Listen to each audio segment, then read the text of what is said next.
bonsoir jàng jëf dalee na jàmm ci di gën a fës ci tënkum xibaar yi fii ci Faram-Facce TV bu dee ku bees nga ñu ngi lay ñaan nga abonné bul fàtte bës ko def notification bi partagé vidéo bi day dooleel chaîne bi ba noppi lépp lu jógal ci information da nga cee jot ci na mu gën a gaawee. voilà vidéo ba ngeen di seen ñuy sëf machine bi ci kaw wato bi moom Aliou Mabo weddi na ko nee na du moom ndax mayewul li nga xam ne ni mooy ay machine lam daan may rek moo di ay moquette juma ak li nga xam ne mooy ay paire de maillot ak ay ball ginnaaw bi nag la ñu nemmeeku woon moo di vidéo bi daj rek tasaare ko fépp ci réseaux sociaux yi di wax ne moom Aliou Mabo moo rek daal di nangu li mu may woon moom Aliou Mabo woo nañ ko téléphone foofu ci Walfadjri xamle na ne mbir mi du moom te moom ci boppam nekkul koo xamante ni day maye di nangu kon ñu bàyyi leen ngeen déglu li nga xamante ni moo nekk ay kàddu Aliou Mabo.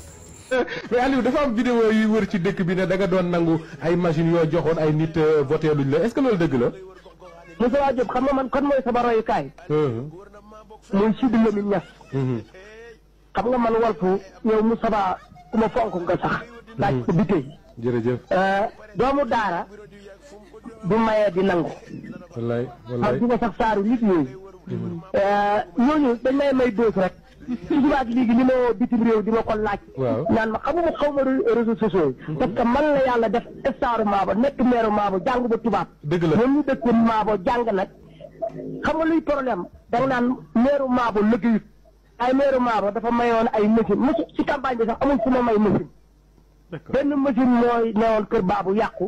ma ne machine bi nañ ko yóbbu kafañ man ma defar ko. waaw li ma doon maye mooy ay peeru mayo ay moquette juma ak ay wantuloo juma. loolu laa doon maye ak ay table baaye école arabe. loolu ci laa dëkk. man maye sama nattu la. macha allah am nga nattu bu baax passé la ñoom li may dugal ci réseaux sociaux yi dañoo foog ne dañ may yàqal. fekk dañ may defaral. man taalibe la mais Aliou xam nga dañu la déggoon quand même yow yaa ko waxoon sa kàddu bopp nga ni am nga fulla ak fayda ba bu élection yi jàllee buñ la voté lul fi nga joxe woon dara nga dem récupérer ko est-ce que du loolu moom moo tax.